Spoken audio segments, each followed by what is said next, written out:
3分 BGD 包胶娃娃的拍摄，手搓了发簪和剑，但剑心里的战斗服属实来不了啊！一通操作下来，我个人还是觉得挺出片的哈。这个红莲你能打几分呢？小伙伴们大家好，我是欧奇喵，今天我们来玩由梦凡新人新社出品1:3比例 S1 素体硅胶可动人偶。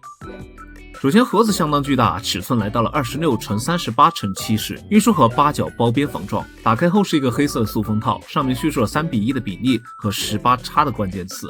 整体取下来后则是灰色的运输箱。人偶内容总共分为了2层，第一层有一个支架，重量相当厚实，分为了2个部分，需要自己安装。安装过后很稳当，并且可谓是余音绕梁了。其次是一套官配的服装，如果想要多的可以自行购买啊。然后是一把梳子，当然我自己也买了一把，后来对比过后还是他们的梳子比较好用啊。然后是一瓶用于保养的爽身粉，开启时一定要注意，因为爽身粉非常细腻，容易喷出来。第二层则是娃娃的主体，这边我已经取出了，这里要说明一下，本身的身体是由套了一层防蹭色薄膜的，保护的相当好。左上角是娃娃的头雕还有假发，因为模型本身是有妆容的，所以还特地用了塑封防蹭装。在头部与脖子的连接处配备了2种不同尺寸的块状头，可以根据自己的需要进行替换。然后来看一下主体，我这款主体型号选的是 S1 素体，整体较为纤细，身材比例不夸张，相对自然。头雕则是定制的，按照剑心中的红莲进行仿妆，个人还是比较满意的。整体高度算上头雕来到了65厘米，如果平时只玩12寸或者是6寸模型的兄弟估计会懵一下啊。这边去掉支架裸娃加头的重量是 5.9G， 已经相当压手了。因为整体都是采用了包胶，所以在手感方面其实非常舒服，除了冬天会冰手了些，但其实会给你一种捏真人的感觉。先来说一个老生常谈的问题啊，有没有细节？有，并且塑造的非常漂亮，是的，但总归还是当做正常的素体娃娃来看待比较好啊。先从头部看起，这里我不得不佩服一下梦凡新家的化妆师啦，睫毛都是单根直毛的，眉毛细节分明，眼睛是有可动眼的。这个妆我觉得除了腮红小众了一些，整体给我的感觉是非常满意的。模型本身的面雕和头部塑造就非常舒服了，就是很好看。然后关于这个头发的话，大家看起来有点乱啊，因为这是我自己剪的，完全没有经验就买了个卷发棒，然后一大堆发胶乱七八糟东西就弄上了，并且目前大家看到这个头发是某多多买的。然后模型原版的头发是一个长发，当然我又多买了一个短发呀，不知道你会觉得哪个会更好看些。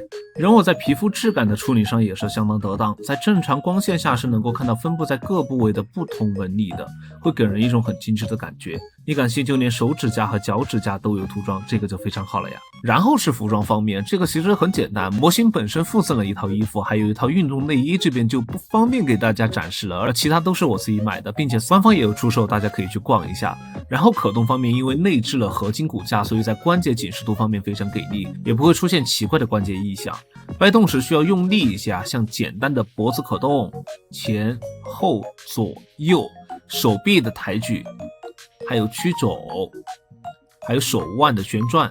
手掌部分着重提一下，手指的内部是由指关节设计的，可以通过调试达成更加仿真和可控的手部可动。然后是腰部的可动，腰部的俯身、后仰或者是侧摆都是可以实现的。腿部的前踢、后踢包括侧踢，幅度都是控制到了真人能够达成的合理范围之内。屈膝可动表现良好，这里可以很明显的看到肌肉通过挤压达成的纹理啊。在脚踝部分也有旋转，前后基本的可动，只要脑洞大开，任何优雅造型都能随手掌控啊。其实以前我有想过玩 BGD 娃娃，但是没想到以这样的形式去达成了，也算是养上娃了。看看以后有没有机会给大家测试一下1:1的啊。OK， 感谢你能够看到这个地方，这就是本期视频的全部内容了。如果有在我视频中没有讲到的问题，大家可以在评论区或者弹幕提出来，我都会一一回复。如果你喜欢我的视频，就3连关注，你的鼓励是我做视频的最大动力。希望每一个玩具都能成为礼物。我是后期喵，我们下期再见。